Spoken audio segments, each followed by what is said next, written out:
नमस्कार, मैं हूँ देवेंद्र सैनी और हमारी इस वीडियो में आपका स्वागत है। आज हम 12th की इंग्लिश का लेसन नंबर 2 जिसका नाम है अ friend who came from the sky, इसके क्वेश्चन आंसर को हम समझेंगे और इस लेसन की समरी हम पहले ही पिछली वीडियो में कर चुके हैं। तो चलिए देखते हैं इस लेसन का first question. What was Mini doing in the balcony? Mini balcony में क्या कर रही थी? इसका आंसर है she was watching the children playing in the park.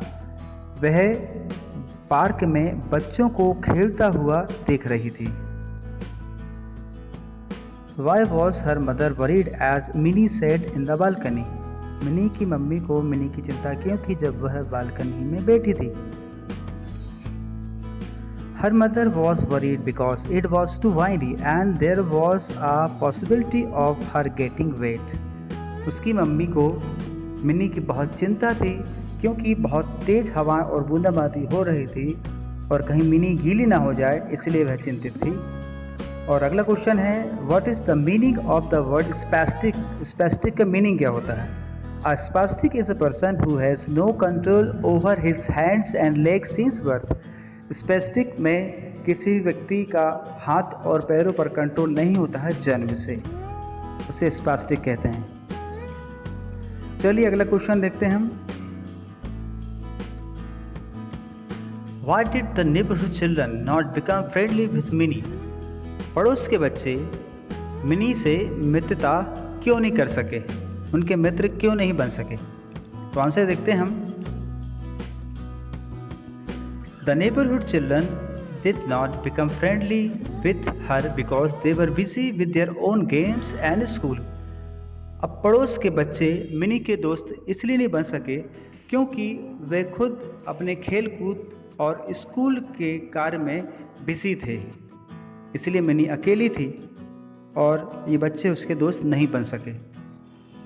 Next question है what was the ball that fell in her lap? Lap का मतलब होता है गोदी। वह बॉल क्या थी जो कि मिनी की गोदी में गिरी? तो आंसर हम देखते हैं इट वॉज अ डक अ सॉवलर, यानी ये एक बतख थी जो कि लंबी चोंच वाली, जंगली बतख को अपन शॉवलर कहते हैं, लंबी चोंच वाली एक जंगली बतख थी। Now question number 6 what had happened to the bird? पक्षी के साथ क्या हुआ होगा, वो जख्मी कैसे हुआ? उसका आंसर है in an effort to rejoin her mates it had hurt her wings. अपने मित्र को मिलाने के चक्कर में वह तेज उड़ा और उसके पंख जख्मी हो गए, जिसके कारण वह गिर गया होगा।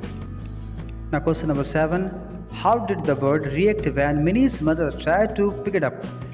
मिनी की मम्मी ने जब उस पक्षी को उठाने का प्रयास किया तो उस पक्षी का क्या रिएक्शन था? When Minnie's mother tried to pick it up, it nipped her.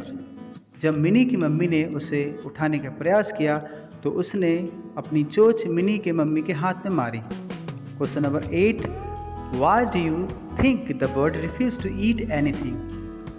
उस पक्षी ने कुछ भी खाने से इनकार क्यों कर दिया? आंसर है Being a wild duck, it was not used to human needs. There was not eating anything. क्योंकि वह एक जंगली बतख था और वो कभी भी मानव के बीच में नहीं आया था, इसलिए उसने कुछ भी खाने से इनकार कर दिया था।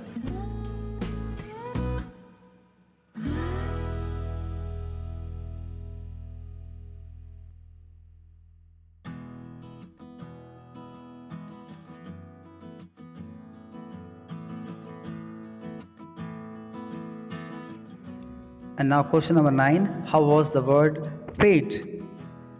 उस पक्षी को भोजन कैसे कराया गया? आंसर है He was fed with an ink filler after opening its beak. Beak यानी चोंच, उसकी चोंच को खोलकर उसके मुंह में इंक फिलर ड्रॉपर जो होता है उससे उसको भोजन कराया गया। Question number 10 What do you think Minnie named the bird Mitra? Minnie ने उस पक्षी का नाम मित्र क्यों रखा? Answer she name the bird Mitra because she had no friends. Minnie का कोई मित्र नहीं था, वह अकेली थी, और जब उसे ये पक्षी मिला तो उसने उस पक्षी का नाम मित्र रख दिया। चलिए देखते हैं अगला क्वेश्चन।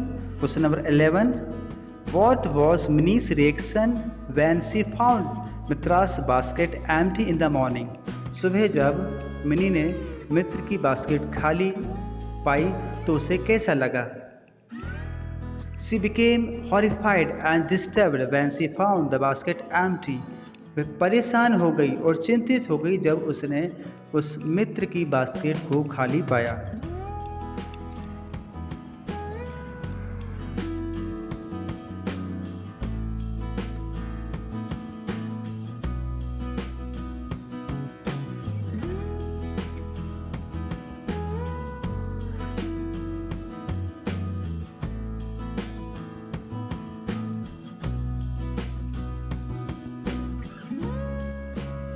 चलिए अगले क्वेश्चन देखते हैं। Question number 12, why did the neighbourhood children come to Mini's house. पड़ोस के बच्चे मिनी के पास क्यों आए? They came to see the bird. जब उन्होंने सुना कि मिनी के पास एक पक्षी आया है तो वह मिनी से मिलने आ गए, उस पक्षी को देखने आ गए। Question number 13, what change did the bird bring in the attitude of the neighbourhood children towards mini. इस पक्षी के कारण पड़ोस के बच्चों के एटीट्यूड में क्या बदलाव आया मिनी के प्रति? आंसर है they become friendly with Minnie. वह सब मिनी के दोस्त बन गए। Question number 14, what disability did she have. Minnie को क्या डिसएबिलिटी थी, क्या अपंगता थी? Minnie was a spastic, that means she had no control over her hands and legs since birth. Minnie एक स्पैस्टिक थी, एक अपंग थी, जिसका मतलब है कि उसके हाथ और पैर पर जन्म से कंट्रोल नहीं था, इसलिए वह हमेशा व्हील चेयर पर बैठकर इधर उधर जाती थी।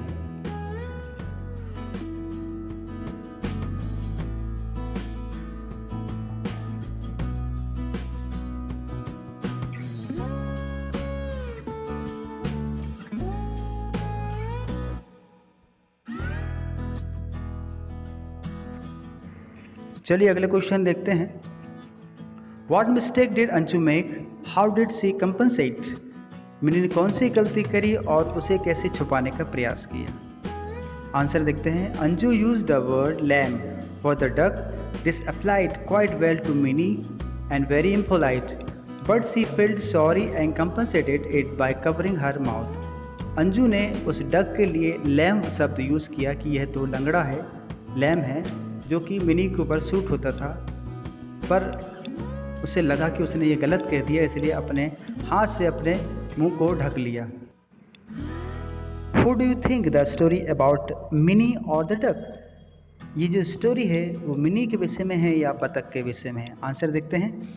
The story is about mini and her disability. ये जो स्टोरी है वो मिनी और उसकी अपंगता के विषय में है।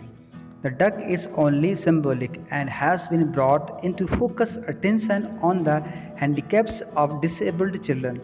और ये जो बतख जो बताया गया है वो केवल एक सांकेतिक मात्र है, जो कि हम हैंडीकैप्स जो होते हैं, विकलांग लोगों बच्चे जो होते हैं, उस पर हम ध्यान दे सकें, उनकी हम केयर कर सकें, इसलिए इस डक को यहाँ पर सिंबल के रूप में लिया गया है।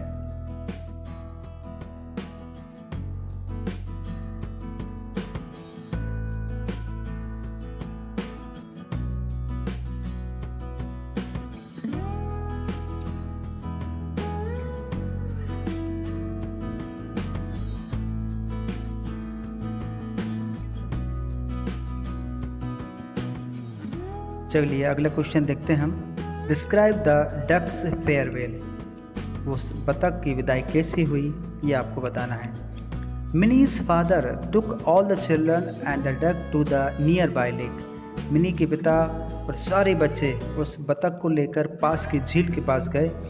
There the children lifted the duck from Minnie's lap gently.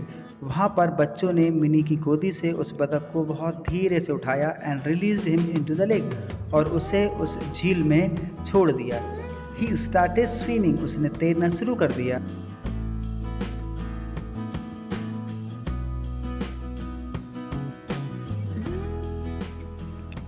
चलिए अगला क्वेश्चन देखते हैं। Being spastic, what could mini do and what could see not.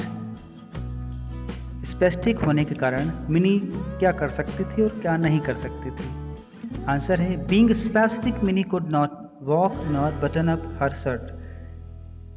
Spastic होने के कारण, विकलांग होने के कारण मिनी चल नहीं सकती थी और ना ही अपने शर्ट के बटन लगा सकती थी। बट शी कुड क्रॉल, वह रगड़ के घिसटाते हुए चलती थी। एंड ब्रश हर टीथ, वह अपने दांतों को ब्रश कर सकती थी, साफ कर सकती थी। And use spoon and her wheel chair, और भोजन के लिए वह चम्मच का यूज़ कर सकती थी और व्हील चेयर भी इधर उधर धक्का सकती थी। इस प्रकार इस लेसन के ये क्वेश्चन आंसर थे जो हमने हिंदी में एक्सप्लेन किए हैं।